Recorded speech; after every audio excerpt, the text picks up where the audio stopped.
네, 기도하겠습니다. 저희는 목이 곱고 고집이 센 사람들입니다. 눈에 보지 않고는 쉽게 믿지 않는 연약한 자들이고, 또 하나님이 분명히 보여주시고 경험케 하셨을지라도 시간이 지나면 금세 잊혀져 버리고 또 다시 의심하며 부정적인 생각을 하는 연약한 백성들입니다. 주님, 오늘 부활의 메시지 우리 모두에게 주시는 하나님의 음성이 되게 하여 주시옵시고, 이 시간도 주의 종의 입술의 모든 말과 마음의 묵상이 주님께 연락되는 시간이 되게 하여 주시옵소서. 예수님의 이름으로 기도합니다. 아멘. 19절에 보면 안식 후 첫날 되어 있습니다. 이제 예수님 부활하시고 가장 많이 등장하는 표현 중에 하나, 이 표현이 이제 사도행전에도 쭉 나오게 되는데, 안식 후 첫날, 즉 토요일 다음 날, 지금 주일입니다. 그래서 우리가 이 날을 주일이라고 하고 주님께서 부활하신 날이다 이렇게 얘기를 합니다. 분명히 주님께서는 십자가에 가시기 전에 평강을 너희에게 주노라. 내가 주는 평강은 세상 것과 같지 아니한다. 그래서 영원히 전인격적으로 너희의 마음에 샬롬을 주는 평강이 될 것이다 하셨는데, 지금 제자들은 여전히 두려워하여서 모인 곳의 문을 닫고 있습니다. 우리가 영적인 침체를 경험하게 될 때, 또 의심이 우리의 삶을 주관하게 될 때 우리의 문이 닫히게 되죠. 마음의 문도 닫히게 되고 우리의 집의 문도, 방의 문도 다 닫히게 됩니다. 단절되는 것이죠. 그때 예수님께서 우리에게 오셔서 Shame on you. 부끄러운 줄 알아. 내가 그렇게 3번이나 경고했는데 나를 버리고 도망갔지라고 얘기 안 하시고 샬롬이라고 말씀하시는 거죠. 샬롬, 평강이 너에게 있을지어다. 그러면서 새로운 미션을 주시는데, 지금 교회의 목적이 나와 있습니다. 21절에 보면 너희에게 평강이 있을지어다. 아버지께서 나를 보내신 것 같이 나도 너희를 보내노라. 이것이죠. 교회의 목적이 이것이죠. 우리가 지금 요한복음을 강의하고 있지 않습니까? 7장 중반까지 왔습니다만 예수님은 항상 아버지에 대해서 얘기하셨죠. 아버지의 뜻, 아버지의 일, 그리고 아버지의 시간. 예수님은 임의로 오신 것이 아니라 아버지에게 보내심을 받았고 아버지께서 하라고 하신 일을 하셨으며 아버지께서 구원하라 하신 이들을 위해 십자가를 지셨습니다. 그 일을 이제 너희들에게 준다라고 하는 것이죠. 내가 아버지께 부여받고 했던 일들을 이제 너희에게 줄 것인데, 힘으로 되지 않고 능으로 되지 않고 그 일을 어떻게 해야 됩니까? 예수님이 그러셨던 것처럼 성령의 힘으로, 영으로 해야 되기 때문에 주님께서는 그들을 향하여 숨을 내쉬며 성령을 받으라 22절에 말씀하시는 것이죠. 그래서 우리는 언제든지 우리의 삶의 목적, 그리고 교회의 목적을 잊어서는 안 됩니다. 부활하신 주님이 없으면, 고린도전서 15장에 보면 바울이 뭐라 그러냐면, 주님이 부활하지 않으셨으면 우리의 믿음도 헛것이다. JMS나 지금 신천지만 시간을 낭비하고 있는 것이 아니라 우리가 시간을 낭비하고 있는 것이에요. 지금 우리가 하는 모든 것들이 다 의미 없는 일이라는 것입니다. 예수님이 부활하셔서 바로 승천하지 않으시고 40일 동안이나 세상에 머무시면서 모두가 다 낙심 중에 처해 있고 모두가 다 뿔뿔이 흩어져 있었는데, 그들에게 친히 찾아가셔서 부활의 사실을 증거하시고 자신이 부활하셨음을 확인시켜 주셨잖아요. 금요일 날 돌아가시고 오늘 새벽에 부활하셨는데, 막달라 마리아와 여자들, 그리고 베드로와 요한, 그 다음에 제자들, 그리고 그 중간에 엠마오로 가는 2 제자까지, 그리고 40일 동안 500여 형제에게 보이셨으니까 최소한 우리에게는 514명이 넘는 수많은 증인들이 있는데, 종교 중에 기독교만이 empty tomb, 그리고 빈 무덤과 부활의 신앙을 가지고 있다는 것입니다. 북한에도 가게 되면은 김일성과 누구죠? 아들? 김정은의 그 시체를 부패하지 않게 이렇게 해놨잖아요. 그죠? 그렇게 죽은 시체를 보고 있지만 기독교는 그렇게 할 수 없는 이유가 뭐냐면 예수님의 육신이 부활하셨고 또 그 부활하신 주님께서 승천하셨기 때문에 우리가 자랑하는 것은 그 시체가 아니라 바로 빈 무덤이라고 하는 것이에요. 그런데 여기서 중요한 것은 제자들이 예수님을 만나기 위해 갔는데 무덤이 비어 있었습니다. 그래서 예수님의 시신이 어디 갔지? 없네? 그러면 부활한 게 분명해. 이렇게 상상해서 우리가 부활신앙을 믿는 게 아니라는 것이에요. 지금 성경에서 강조하는 게 뭐냐면 Jesus appeared. 나타나셨다는 것이에요. 나타나셔서 보여주셨다는 것이에요. 그래서 이들이 부활신앙을 갖게 되었다는 것입니다. 십자가의 죽음에서 절망하고 비관한 나머지 이 제자의 무리도 떠나서 따로 한적한 곳에서 깊은 근심에 빠져있던 도마에게 예수님께서는 만나 주신 것이죠. 나타나 주신 것이죠. 도마는 도무지 믿기지 않았고 어떠한 것도 의욕이 사라졌습니다. 그러나 주님은 그를 버리지 않으시고 그에게 나타나 주셔서 새로운 희망을 주셨습니다. 의심이 있다고 하는 것은 오히려 우리의 믿음을 다잡을 수 있는 기회가 될 수 있음을 잊지 마시기 바랍니다.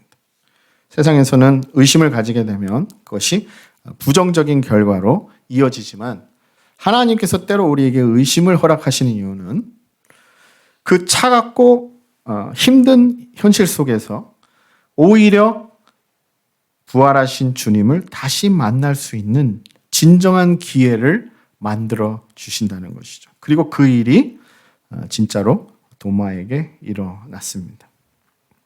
이유가 있어서 허락하신다는 것이죠. 그리고 합력하여 선을 이루어 주시는 것입니다. 부활한 주님을 만난 도마는 확고한 믿음으로 돌아갔고 히브리서 11장에 말하는 것처럼 믿음은 바라는 것들의 실상이고 보지 못하는 것들의 증거라. 믿음이 무엇입니까? 볼 수 없는 것들의 증거. 요즘은 어떻게 되냐면 보는 것이 믿음입니다. 보는 것이 믿음이에요. 2000년 전에 514명에게 보였더라도 지금 나에게 보이지 않으면 나는 안 믿겠다. 도마랑 똑같은 태도죠. 그런데 성경은 뭐라 그랬냐면 보는 것이 믿음이 아니라 믿음은 볼 수 없는 것들의 실상이라 그랬어요. 그럼 안 봤지만 본 것처럼 믿는 것이 믿음이라 그랬습니다. 예수님께서 십자가에 가시기 전에 죽은 나사로를 살리기 위해 베다니에 방문하시게 됩니다. 예루살렘에서 수킬로미터밖에 떨어져 있지 않은 것이에요.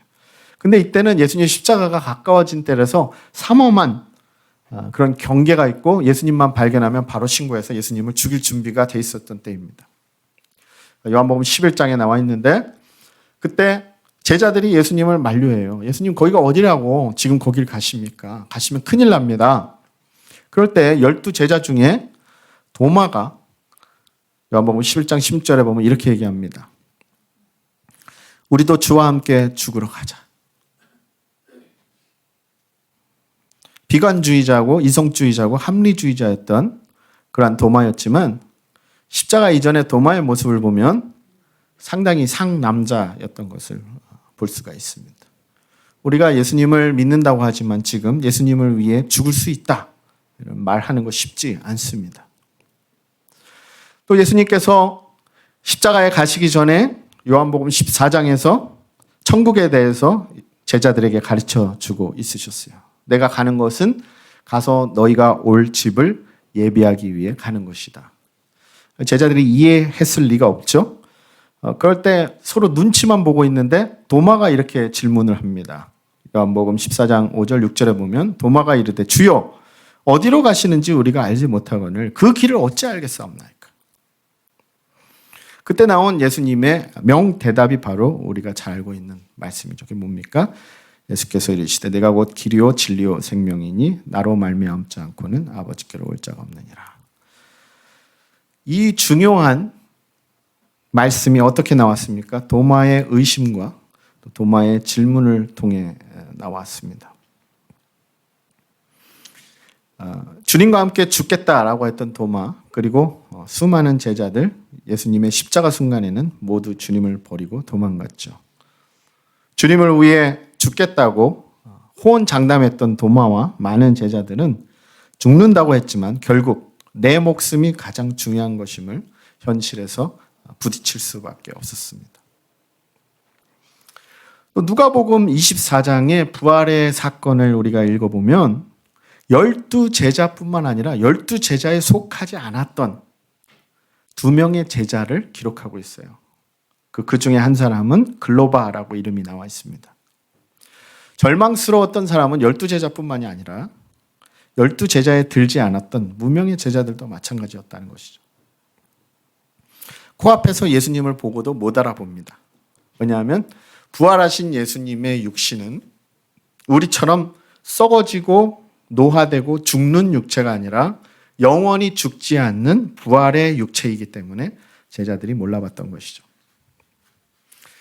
그때 예수님은 친절하게 성경을 풀어서 말씀해 주십니다. 여러분, 진정한 부흥이라는 것은요, 지금 미국 에스베리 신학교 중심으로 테네시 주에 부흥이 일어나고 있다고 굉장히 유튜브에서도 그것을 보도하고 있는데, 제가 말씀드리고 싶은 것은 성경의 부활이라고 하는 건요, 이때 예수님이 엠마오로 가는 2제자, 글로바와 한 다른 제자에게 나타나서 성령을 받으라, 안수하고 안찰하고 방언으로 막 기도하고 이렇게 하지 않으셨다는 거예요.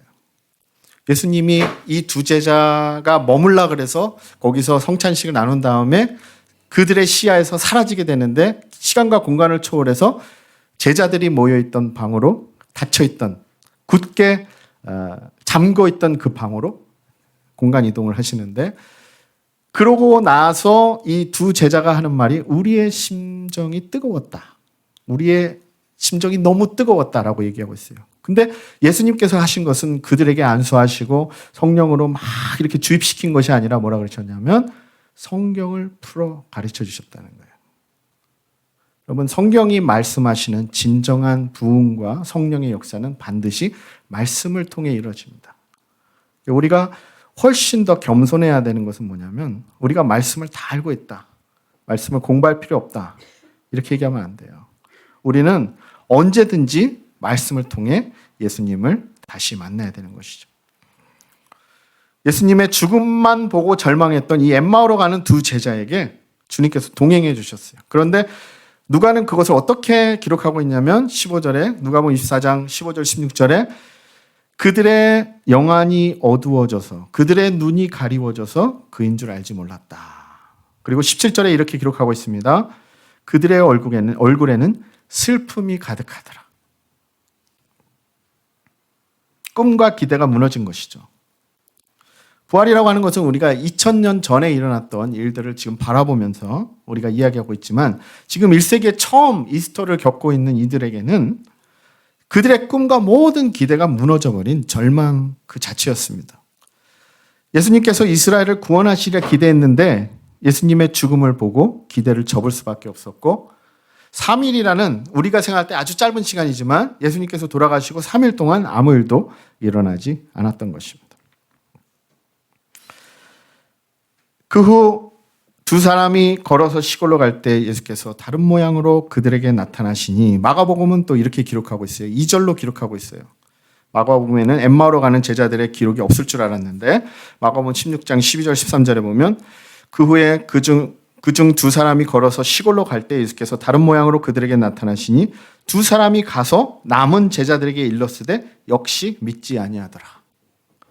그러니까는 아침에 여인들이 향유를 가지고 가서 빈 무덤을 보고 곧바로 제자들에게 와서 일렀는데 제자들이 믿지 않았습니다. 그래서 베드로와 요한이 달려서 무덤으로 직접 갔습니다. 그 다음에 이 엠마오로 가던 2제자들이 엠마오로 가다가 다시 돌아와서 제자들에게 우리가 부활하신 주님을 만났다 그랬는데 그때도 믿지 않았습니다. 그러한 백그라운드를 가지고 오늘 20장으로 오는 것입니다. 20장 19절 20절에 보니까 이날 곧 안식 후 첫날 저녁 때, 저녁이죠. 왜냐하면 새벽에 여인들에게 나타나셨고, 그 다음에 여인들이 전해서 이제 베드로와 요한이 가서 이제 빈 무덤을 보았고요. 그 다음에 오후에 엠마오로 가는 두 제자에게 나타나셔서 그들과 교제하신 후에 이제 저녁 때 이제 이 모여있던 제자들에게 나타났던 것입니다. 너희에게 평강이 있을지어다 이 말씀을 하시고 손과 옆구리를 보이시니 제자들이 주를 보고 기뻐하더라. 슬픔에 잠겨있던 제자들, 의심에 잠겨있던 제자들, 도마뿐만 아니라 모든 것이 믿겨지지 않았던 모든 제자들이 부활하신 주님을 보고 공통적으로 느꼈던 그 감정이 뭐냐면 기쁨이었다는 것입니다. 기쁨. 그런데 무슨 이유였는지 도마가 이 자리에 없었어요. 안타깝죠. 이런 일이 있을 줄 알았을까요? 몰랐죠. 너무나 상심이 돼서 그룹에서 떠나 혼자 있었던 것입니다. 24절, 25절을 보니까 12제자 중에 하나로서 디두모라 불리는 도마는 예수께서 오셨을 때 함께 있지 아니한지라. 다른 제자들이 그에게 이르되 우리가 주를 보았노라 하니 도마가 이르되 내가 그의 손에 못자국을 보며 내 손가락을 그 못자국에 넣으며 내 손을 그 옆구리에 넣어보지 않고는 믿지 아니하겠노라. 헬라어 원문에 보면 I will never believe. 굉장히 스트롱한 부정이에요. 절대로 믿지 않는다. 내가 직접 보고 경험하지 않고는 믿지 않는다라고 하는 것이죠. 주를 위해 죽겠다고 했던 그가 또 길을 보여달라고 용감하게 물었던 그가 지금은 완전 딴 사람이 되어 있습니다. 우리에게도 이런 순간이 있죠. 믿기 어려운 영적 침체 기간일수록 우리는 더 믿음을 지켜야 되는데 그게 말처럼 쉽지 않죠. 어떠한 우리의 영적 침체 기간에는 말하는 것과 행동하는 것 그리고 결정하는 것에 있어서 더 신중해야 됩니다. 경고망동해서는 안 됩니다. 가룟 유다가 이 자신의 감정에 이끌려 경고망동했을 때 예수님을 은삼십에 팔아 넘긴 것이죠. 그리고 그것을 깨닫고 성전에 와서 은삼십을 돌려주려고 했을 때는 너무 늦은 것입니다. 이게 사단의 전략인 것이에요. 이간질하고 의심하게 하고 그리고 그때 과감한 결정과 행동을 하게 함으로 우리의 미래가 더 불확실해지고 우리의 희망이 완전히 사라지게 만드는 것이 바로 사탄의 전략입니다.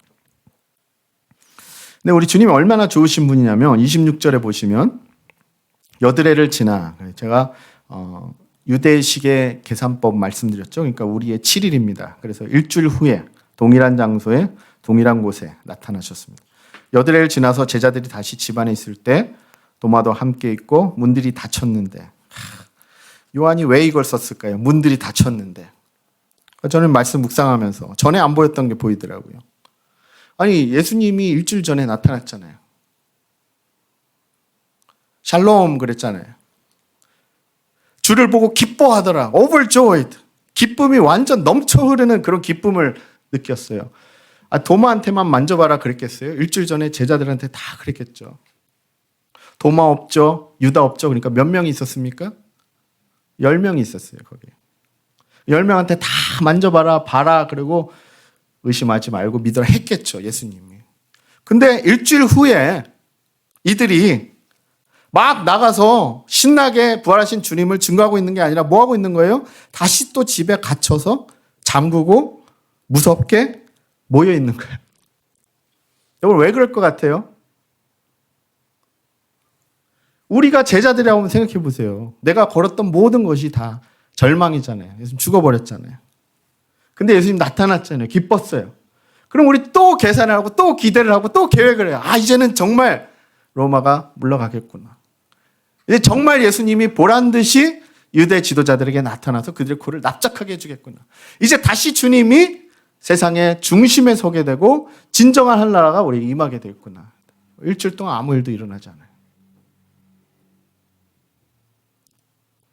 그러면 우리는 어떻게 해요? 또 문 걸어 잠그고 우리끼리 모여 있는 거예요.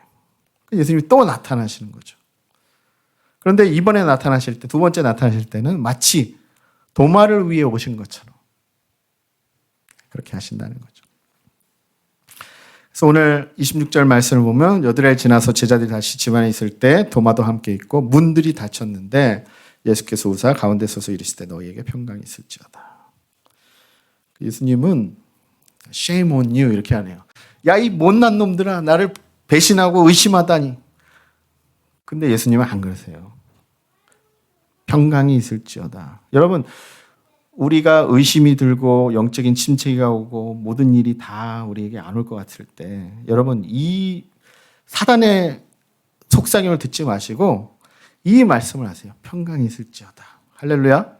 평강이 있을지어다. 왜냐하면 부정적인 것보다 긍정적인 믿음에 더 포커스를 둬야 됩니다. 그리고 절망보다는 희망에 우리가 무게를 둬야 됩니다. 그게 하나님의 방법이에요. 그리고 성경을 펴야 되는 거예요. 너무 감사한 게 뭐냐면, 저는 또 이 말씀을 보면서 너무 감사한 게 뭐냐면, 유다처럼 도마가 혼자 이제 절망해서 어디를 가 있었는데 어디 갔는지 몰라요. 우리가 성경에 안 나와 있으니까 그건 얘기하면 안 됩니다. 그냥 상상만 하는 거예요. 너무 영적 침체가 심해서 잠깐 그룹을 떠나 있었다. 그냥 이렇게 얘기합시다. 너무 감사한 건 뭐냐면 돌아왔다는 거예요. 도마가 돌아왔다는 거예요. 그룹에 돌아왔다. 합세했다. 저는 이게 너무 감사한 거예요. 그래서 두 번째 주님이 나타났을 때 도마가 그 자리에 있었다. 예수님이 정말 도마를 이렇게 세워주고 싶었으면 도마가 혼자 있는 곳에 나타나셔도 되잖아요. 그런데 같이 있을 때, 11명이 같이 있을 때, 지금 이제 유다는 갔고 이제 도마가 합세해서 11명이 있을 때 주님께서 두 번째 나타났어요. 그럼 베드로, 야고보, 요한 이 사람들은 완전한 사람들입니까? 전혀 아니에요. 겁쟁이들이고 다 실패자들이고 낙오자들이고 다 도토리 키재기 하는 다 불쌍한 형편없는 사람들이에요. 그런데 도마가 돌아왔어요. 그리고 그 자리에 예수님이 다시 나타나셨다는 것이죠. 혼자 있는 시간 굉장히 중요합니다. 하나님과의 독대하는 시간 굉장히 중요합니다. 그런데 공동체를 떠나 오래 있으면 안 됩니다. 의심이 가중되고요. 여러 가지 나의 부정적인 생각들이 증가됩니다. 이제 겨울이 되면 또 우리가 장작을 필 텐데 나무나 석탄을 우리가 일일이 떼어가지고 떨어뜨려 놔서 따뜻하게 하지 않잖아요. 반드시 나무를 모아놓고 석탄을 모아놓습니다. 잘 타다가 하나를 따로 놓으면 금방 꺼지게 되는 것이죠. 하나님 아버지께서 나를 보내신 것 같이 내가 너희를 보낸다. 이것이 이제 마태복음 28장에는 가서 모든 족속으로 제자를 삼아라. 아버지와 아들과 성령의 이름으로 세례를 베풀어라. 내가 세상 끝날까지 너희와 함께 있으리라. 예수님은 그룹을 보내시지 개인을 보내지 않으시고, 그룹을 공동체를 교회라고 하셨지 개인을 교회라고 하지 않으셨습니다. 베드로, 야고보, 요한 모든 11명의 제자들처럼 우리는 완벽한 사람이 아니에요. 그런데 서로를 필요로 합니다. 우리가 다 주님의 성령의 능력으로 하지 않으면 안 돼요. 두세 사람이 내 이름으로 모인 곳에 내가 그들 중에 있겠다 약속해 주셨습니다. 그러고 보니까 부활하신 주님은 거의 매번 여성들의 그룹, 베드로와 요한, 또 엠마오로 가는 두 제자, 그리고 10명의 제자들, 또 11명의 제자들, 500명의 제자들, 이렇게 그룹에게 나타나 주셨고, 사도행전에 가게 되면 120명 남은 성도들에게 나타나 주셨습니다. 이것도 참 아이러니하면서도 슬픈 얘기예요. 예수님이 이렇게 부활하셔서 514명에게 나타나셨지만 결국 사도행전 오순절날 남은 성도들 몇 명입니까? 120명이죠. 120명밖에 남지 않았어요. 우리가 이렇게 완악한 사람들입니다. 예수님께서는 그의 몸을 보여주시면서 돌아온 도마를 다시 격려해 주셨습니다. 27절, 28절에 보니까 내 손가락을 이리 내밀어 내 손을 보고 내 손을 내밀어 내 옆구리에 넣어보라. 그리하여 믿음 없는 자가 되지 말고 믿는 자가 되라. 그때 도마가 엎드려 주님께 대답합니다. 나의 주님이시오 나의 하나님이십니다. 요한복음이 어떻게 시작됐죠? 우리가 1장에서부터 봤잖아요. 자, 요한복음 1장 1절 무엇이었죠? 태초에 말씀이 계시니라. 말씀이 하나님과 함께 계셨으니 말씀은 곧 하나님이시라. 그러니까는 요한복음 1장 1절에서 강조하는 게 뭐입니까? 메시아 예수 그리스도는 누구시다? 하나님이시다. 물이 포도주로 바뀌고 또 5천 명의 제자들을 먹이시고 베데스다의 병자를 고치시고 이 모든 것들이 뭘 보여주는 것입니까? 예수님은 하나님이시다. 요한복음의 결론이 무엇입니까? 주는 나의 주님이시요 나의 하나님이십니다. 주님은 하나님이십니다. 이걸로 결론이 나는 거예요. 그 다음에 나오는 말씀이 이것을 너희에게 쓰면 이제 그 목적이 나오는 거예요. 그리고 끝나는 거예요. 그러니까 처음에도 요한복음 어떻게 시작했습니까? 예수님은 하나님이시다. 끝 결론이 뭡니까? 예수님은 하나님이시다. 근데 그 위대한 결론을 누구의 입술을 통해 도출해내십니까? 의심했던 도마를 통해 그것을 고백하게 만드시는 것이. 거기서 그치지 않으시고 29절에 이렇게 말씀하시죠. 너는 나를 본고로 믿느냐? 보지 못하고 믿는 자들은 복되다라고 말씀하십니다. 보지 않고 믿는 게 어떻게 가능한가? 지금 이제 부활절 이 세계적으로 이제 아직도 지켜주고 있지만 메시지가 좀 바뀌었어요. 요즘에는 한 10년 전만 해도 부활은 사실인가? 예수님은 정말 다시 사셨는가? 이런 질문이었어요. 부활절에는. 근데 2023년 지금 부활절에 세상 사람들의 질문이 뭐냐면 예수님 다시 사셨습니다. 그러면은 정말요? 어떻게 그게 가능하죠? 이게 아니라 so what? 예, so what? I'm not interested. 그래서 뭐 어쨌다는 거예요. 나랑 아무 상관도 없는데, 관심도 없는데. 이렇게 세상 사람들의 마음이 점점 더 도마보다도 더 식어져 가고 있습니다. 이성에 머무는 정도가 아니라 이제는 이러한 것들에 관심을 가지지 않는 우리의 자녀들의 세대가 되었습니다. 리 스트로벨이라고 하는 사람이 그 누구보다도 굉장히 강한 무신론자였는데 약혼자가 크리스찬이었어요. 아주 헌신적인 크리스찬이었습니다. 그래서 이 사람은 이제 변호사였기 때문에 굉장히 똑똑한 사람이었죠. 그래서 예수님의 부활이 가짜라는 것을 증명하기 위해 리서치를 하고 모든 증거를 수집하기 시작했습니다. 그가 그런 리서치를 한 다음에 내린 결론은 예수님의 부활을 안 믿는 것이 믿는 것보다 더 많은 믿음을 요구한다라고 하는 것이었습니다. 그래서 그는 이제 책을 썼고 많은 사람들이 오늘날에도 거짓말을 하고 다른 사람을 속이지만 그 거짓을 위해 죽지는 않는다라고 얘기했습니다. 그런데 베드로는 66년 네로 박해에 의해서 로마에서 순교했고요. 그리고 특별히 십자가를 거꾸로 지고 주님과 똑같은 죽음을 죽을 수 없다 그랬죠. 야고보는 우리가 사도행전 12장에 보듯이 가장 먼저 순교한 순교자가 되었습니다. 요한은 유일하게 순교하지 않은 제자인데 그 믿음 때문에 반모섬에 유배돼서 노년에 죽게 되었습니다. 또 안드레는